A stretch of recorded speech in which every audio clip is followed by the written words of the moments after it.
আমি দাদা উঠালো বল দাদা উঠো ৰাতি পালে ইজনে শুবলেও শান্তি দিয়ে ষ্টাৰ্ট দাদা উঠা হ'ব নামা ঐ আহা লোৱা ঠিলনে চেনা দি চেনা খাবলৈ চাহ মই ভাগ কৰি দিম শুল এতিয়া খা বায়েকো নিজৰ তুলি ডাঙৰ তুলিছে কটককে দিম আকৌ ছোৱালী মায়ে নিজেহে ভাগ কৰি দিছে কি ইমান মোক চলা আজি মোক একদম ফটাটো হেল মোলৈকে ভালটোতে পইচা দে এইকেইটা ওচৰত থকাকে নথকা ভাল দেই ইমান কাজিয়া কৰি থাকে মোৰ ভাগতো থৈয়ে দিওঁ পাই এইকেইটাই নহ'লে খাই পেলাব লুকাই থ'ম মই আবেলিকে খাম মই অকলে অকলে খাই থাকোঁ বা এইখিনিতে পিছত দিনো মায়ে দিব আবেলিকে খাব মায়ে দাদাজন চানাখিনি পৰি গ'ল কেতিয়া খেলিবলৈ গুচি গ'ল একেবাৰে নাই কি কলি টোপনা দাদা কথা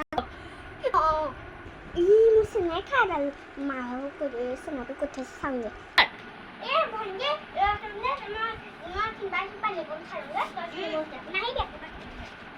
যাওঁ বিকেটে পাই গ'লো খাওঁ ঐ কি কৈছে চাওঁগে তই কি কৈছ মই কৈ দিম মাক মই তোক দিছোঁ কেনে এইকেইদিনাখন এইখিনি বাৰু ঠিক হ'ল মইনো কি আৰু আমি ইয়াত বহি থকাত চিনি হ'ব এতিয়া মায়ে মাক দেখিলে পিঠি বহল কৰিব আমি খেলিবলৈ যাওঁ ব'ল